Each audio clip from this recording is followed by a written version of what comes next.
Brought to you by 1AAuto.com, your source for quality replacement parts and the best service on the internet. Hi, I'm Mike from 1AAuto. I hope this how-to video helps you out. And next time you need parts for your vehicle, think of 1AAuto.com.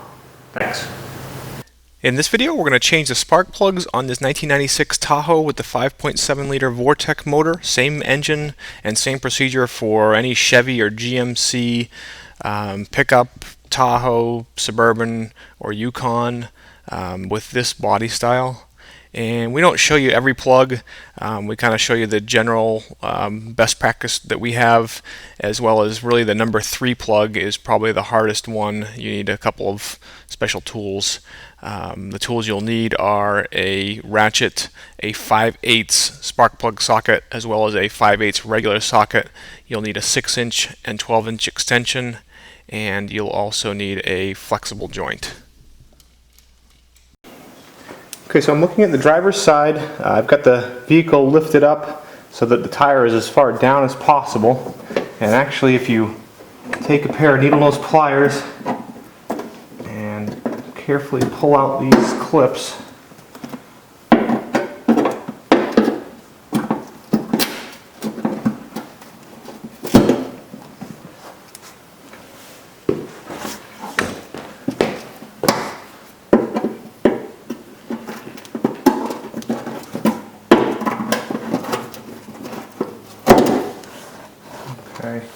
you'll be able to see this is your best shot right at all the spark plugs. Okay, I can get them.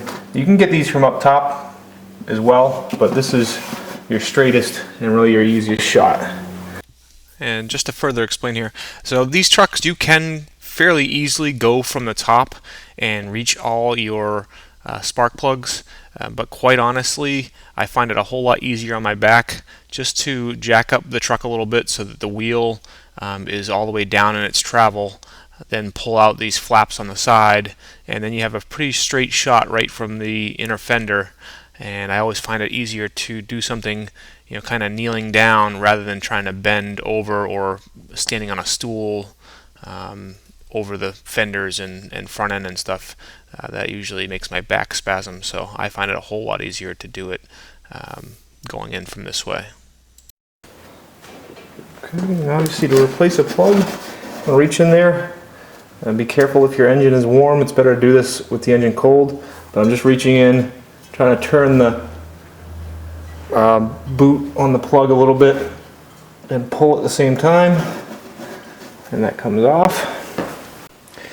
Okay, now you want to use a 5/8 plug socket, and this is a 12-inch extension. It gets you right on the plug, but keeps your hands out here in the inner fender. Okay, and once you loosen them, they should come out pretty easily. Yeah, I'll just speed it up here as I remove that one. This first one is a pretty easy one. Okay, most of the time on your truck, you're going to have a sticker like this, and you can see right there it says spark plug gap 0.060. Okay, so we take our new plug. Okay, it's our 0.060. I can tell it's pretty closed here, so I'll use this to open up the gap a little bit.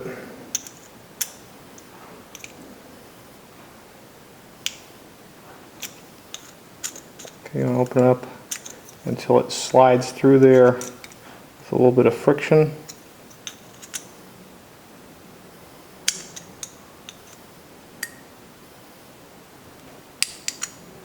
Okay, just like that.